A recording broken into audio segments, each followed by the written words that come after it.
My name's Camilla, Consultant Midwife for East Midlands Ambulance Service, Lead Midwife for London Ambulance Service. This video is about the Prehospital Maternity Decision Tool released on the 21st of October 2024. The decision tool and this video is directed at ambulance clinicians across the UK who use JRCALC guidelines. We'd like to thank a number of individuals who've contributed from the following organisations that you see on the screen here. This is not official endorsement, however, individuals from these organisations have been involved in the development of this tool. There's also a large number of maternity leads from across the UK who sit on the National Prehospital Maternity and Newborn Care Group, which is a subgroup of NASMED, the National Association of Medical Directors. We'd like to thank everyone for their input. So why did we need the National Prehospital Maternity Decision Tool for ambulance clinicians? Well, firstly, patient safety incidents across the country have identified that sick or deteriorating pregnant patients have been missed or de-escalated inappropriately, leading to harm or near misses. Secondly, the altered physiology of a pregnant or recently pregnant patient means that they can compensate with showing only marginal changes in observations, which are normal in non-pregnant patients, but may not be normal in a pregnant or recently pregnant patient. The differential diagnoses in pregnant patients are varied and may be physiological, but could also be pathological and require exclusion in order to save the life of the mother or baby. In the pre-hospital setting, we don't have the diagnostic tools and the fetal monitoring in order to exclude pathological presentations. So many reports and incidences have shown that pregnant and recently pregnant patients require individualised and specific assessment.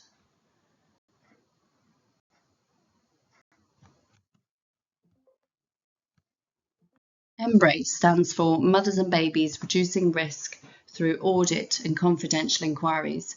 They're an organisation of experts who examine perinatal deaths in a lot of detail and produce thematic reports of learning.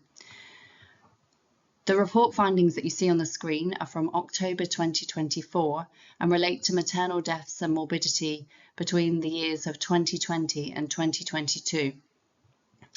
As you can see here, the slide shows that there's inequities faced by women from a global majority background, as well as groups that are high risk of mortality during or following childbirth, such as those that live in the most deprived areas and women that are older or overweight or with multiple disadvantage.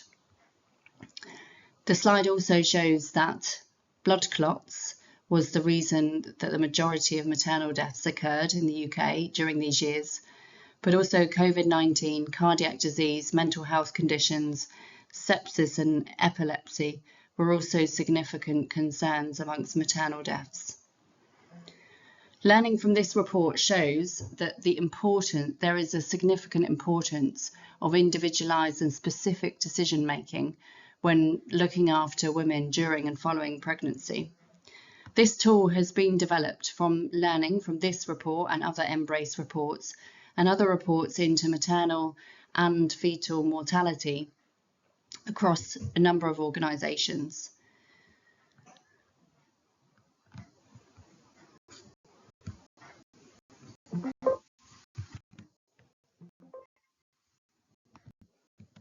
The haematological status of a woman during pregnancy and following pregnancy for a few weeks after birth is different to that of a non-pregnant patient.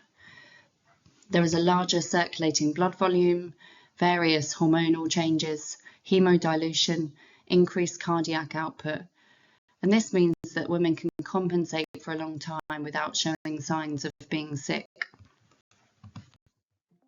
As you can see here, NEWS2 and MUSE, maternity early warning score parameters, are quite different, and the margins for things being abnormal are much closer within MUSE. In 2017, the Royal College of Physicians stated that NEWS2 should not be used in women who are pregnant because the physiological response to acute illness can be modified by pregnancy. The production of this tool takes this into account and it is designed to help ambulance clinicians identify what observations are abnormal in pregnant or recently pregnant patients. News 2 will be used for every other adult patient who's not pregnant or recently been pregnant, but should not be used for pregnant women. Ambulance clinicians should be aware of availability bias, which means that they will be more used to using News 2, and so therefore should not rely on their memory when it comes to using this tool for pregnant or recently pregnant patients. I'm now going to present a few cases from around the country that have been used to inform the creation of this National Pre-Hospital Maternity Decision Tool. By using these cases, we are not being critical of the care that has been provided, but identifying learning and demonstrating how that has been fed into the National Pre-Hospital Maternity Decision Tool. In these cases, the woman had called an ambulance and had an initial assessment, but it did not raise due concern in the clinicians, leading to delay, and this may have caused harm. When presenting these cases, I'm only going to present key details about each case. You can assume that everything else in the case was normal. The first case is a lady at 38 weeks, and her only observations that were abnormal according to the new decision tool were her respiratory rate and her heart rate. Measuring this with News 2, it would have given her a score of 4. She was conveyed to hospital and she had a 1.4 litre concealed APH, antepartum hemorrhage, with a 4.6 litre blood loss in total. She required ITU admission. The baby required newborn life support at birth and also went to the neonatal intensive care unit. Both made a full recovery. The second case is a lady at 26 weeks and she had a blood pressure of 145/98. Her News 2 score is 0. On arrival to hospital, she had a seizure. The baby was born by caesarean section. She had HELP syndrome, which is hemolysis, elevated liver enzymes, and low platelets, which is the end stage of preeclampsia. She was in ITU for 10 days, and the baby was in NICU, neonatal intensive care unit, for 8 months. This may have been a prolonged NICU stay anyway because of the gestation at which this baby was born by caesarean section.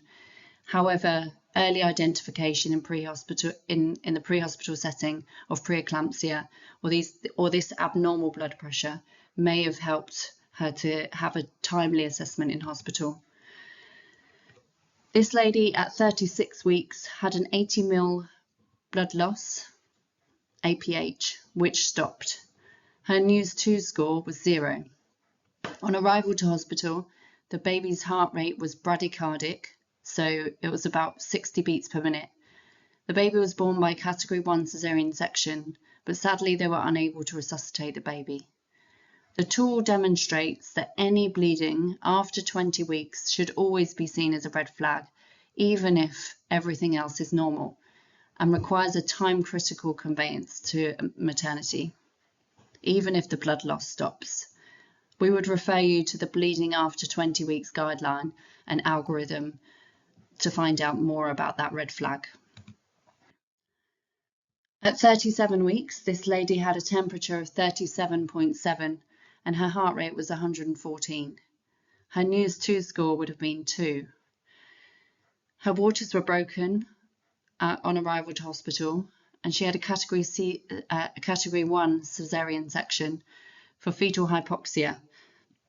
The baby was treated for sepsis, and both mum and baby made a recovery. This is a postnatal case of a lady on day 3 after birth. She had a blood pressure of 161/101. Her News 2 score would have been 0. She had a seizure en route to hospital and was diagnosed with postpartum eclampsia and had an intracranial bleed in her brain. She required extensive rehab, but did make eventually a full recovery. And the final case is a lady at day 5 following a spontaneous vaginal delivery of twins. She had a heart rate of 110. Her News 2 score would have been 1. On arrival to hospital, she was diagnosed with invasive group A strep sepsis. She was in ITU for 12 days, separated from her twins, and sadly the sepsis was so significant that she required some amputations. This is the first part of the Prehospital Maternity Decision Tool. You can find the whole tool on JRCALC under the Algorithms tab as a separate tile. As you can see here, respiratory rate, oxygen saturations, pulse rate, and blood pressure and temperature are identified on the tool with a red flag for those parameters which are too low and those parameters which are too high, eliciting high concern.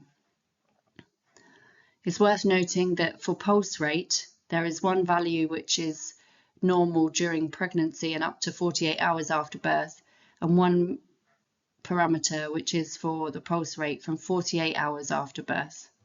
These should be used up to 4 weeks post-birth or post-pregnancy. These parameters have been taken from the new National Maternity Early Warning Score. They've been informed by a large population study and a Delphi study, and references can be found in the video notes to these. The parameters are much tighter, as you can see. The rationale for a tight temperature, particularly, is that after 20 weeks of pregnancy, it may be that the woman has what we call chorioamnionitis, or an infection of the amniotic fluid or membranes. This can expose the fetus to infection, which can cause cerebral palsy. Without the equipment and diagnostics to exclude chorioamnionitis, these temperatures should be taken seriously. With all of the tool and the parameters, it is important to use clinical judgment and look at the whole picture, and particularly listen to the woman giving her history and identifying her concerns. The next part of the tool shows other red flags relating to consciousness, cardiac symptoms, abdominal pain, symptoms prior to 20 weeks pregnant, and PV loss, per vagina loss, blood loss, less than 20 weeks pregnant. A few things that I would point out here are in relation to any pain or contractions between 20 and 37 weeks. This would be known as threatened preterm labour. This may present atypically, and the woman may not have strong regular contractions as with a term birth. It might be mild period pain or irregular back pain. This should be taken seriously, and I would refer you to the Birth Imminent Guideline for more information about contractions prior to 37 weeks, and indeed assessing contraction pain 37 weeks and above. The symptoms prior to 20 weeks pregnant are trying to identify ectopic pregnancy. Ectopic pregnancy was identified in the Embrace report of 2024 as a key reason why we need to use these symptoms and listen to the woman and identify those women that may be at risk of ectopic pregnancy. It's really important to have professional curiosity around this and identify whether the woman could have been pregnant or could be pregnant at the moment. The next page, which is actually on the same page as the previous red flags, but has been split up for the purposes of this video, relates to PV loss more than 20 weeks pregnant. So that relates to bleeding, but also amniotic fluid that might be blood stained, meconium stained, or offensive smelling, or prematurely broken waters. Postnatal PV blood loss, which is also known as lochia, is also identified on this part of the tool and what would be normal or abnormal. And preeclampsia and eclampsia symptoms have been taken from the NICE guideline and are identified here. These relate to gestation of pregnancy over 20 weeks, as can be seen on this slide. There's also neurological, and appearance is very important. We've also put in an additional concerns box. This is similar to the Muse tool that is used in a hospital setting. It is really important for patients, families, and clinicians to listen to any concerns, that as well as doing the clinical assessment. Interpreting services should be used, and if there is a significant language barrier, have a low threshold for conveying to hospital for further assessment. If a transfer to hospital is declined, this should be escalating according to local protocols. And if there are mental capacity concerns or safeguarding concerns, these should also be escalated according to local protocols. The tool then identifies what should be done with red flags or 2 amber flags, 1 amber flag or green flags. Some of these relate to things that will be identified locally according to local guidelines, as you can see here. It's also important to use clinical judgment and to understand that there are a number of guidelines that should be used in conjunction with this tool. They're available on the Algorithms tab within the maternity section on JRCALC. It is very important to understand that this pre-hospital maternity decision tool is not identifying how you should drive to hospital, or whether you should put in a pre-alert, or whether you should secure the patient in a certain way. All of that should be identified within either JRCALC guidelines, using clinical judgment, shared decision making with your control room or clinical hub, or if you have critical care access.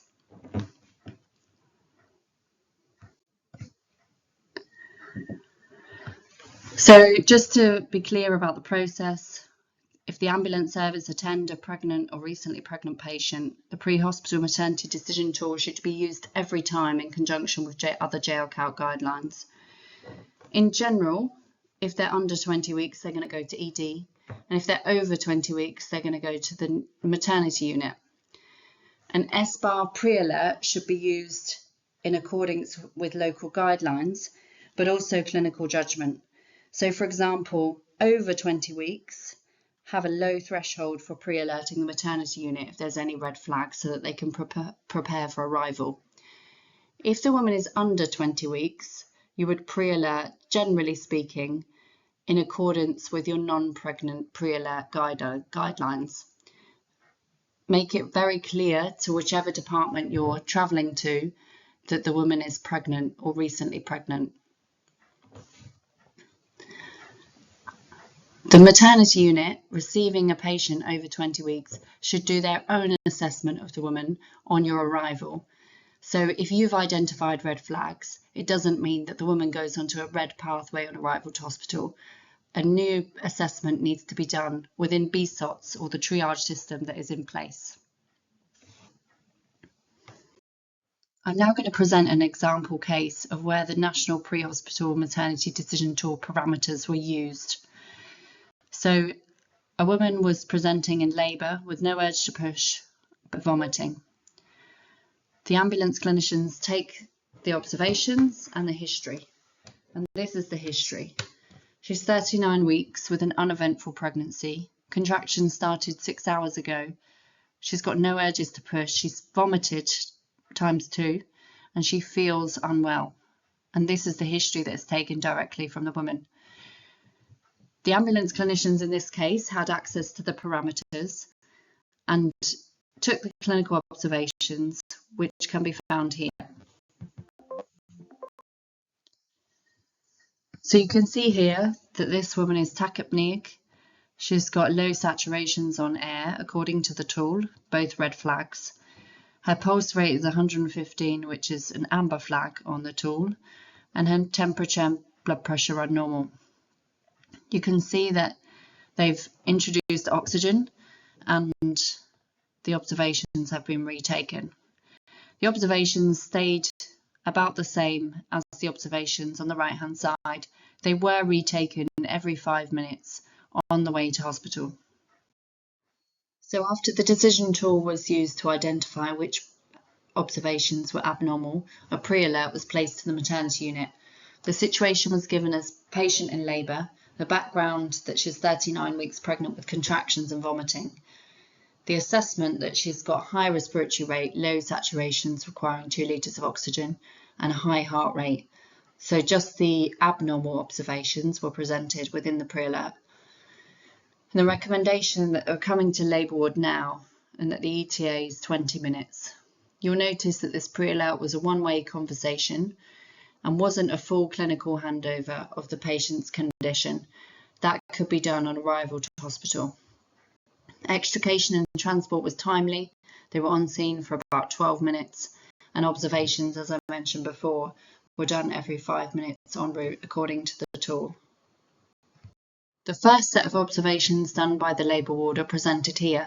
So her respiratory rate has increased, her requirement for oxygen has increased, her pulse rate has increased, and her temperature has now increased dramatically to 38.2. Her blood pressure remains normal. This baby required full resuscitation at birth. The baby was delivered by caesarean section shortly after these observations were taken. The mother had significant sepsis and transferred to ITU, intubated. The mum and baby were reunited at day 5. They were both in hospital for 12 days total and had a full recovery.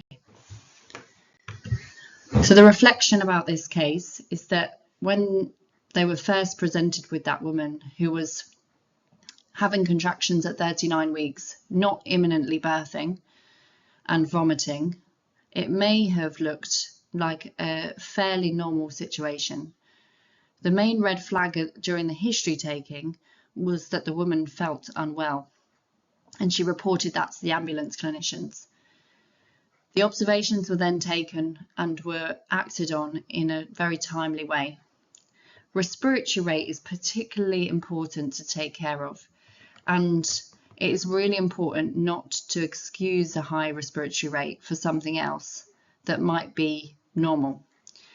So, for example, if respiratory rate is raised in labour, it might be tempting to think that it's raised because she's in labour.